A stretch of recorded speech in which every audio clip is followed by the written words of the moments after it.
একটি মন্দির যেখানে দেবতাকে প্রসাদ হিসেবে মদ খাওয়ানো হয়, জানেন কোথায়?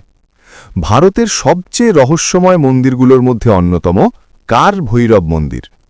মধ্যপ্রদেশের উজ্জয়িনীতে অবস্থিত এই মন্দিরটি উৎসর্গ করা হয়েছে ভগবান কাল ভৈরবকে, যিনি শিবের এক ভয়ঙ্কর রূপ। এই মন্দিরের সবচেয়ে অবাক করা বিষয় হল এখানে ভক্তরা দেবতাকে প্রসাদ হিসেবে মদ অর্পণ করেন। আরও আশ্চর্যের বিষয়, যখন পুরোহিত সেই মদ কাল ভৈরবের মুখের কাছে ধরেন তখন তার রহস্যজনকভাবে অদৃশ্য হয়ে যায়। বিজ্ঞানীরা আজও এর সঠিক ব্যাখ্যা দিতে পারেননি, কিন্তু ভক্তদের বিশ্বাস এটি ভগবানের অলৌকিক শক্তির প্রমাণ।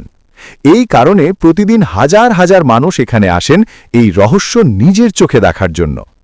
কাল ভৈরব মন্দির, যেখানে বিশ্বাস আর রহস্য আজও হাত ধরাধরি করে চলে। আরও অজানা রহস্য জানতে এক্ষুনি সাবস্ক্রাইব করুন আননোন ডোজকে। ভিডিওটা ভালো লাগলে অবশ্যই কমেন্টে লিখবেন হর হর মহাদেব।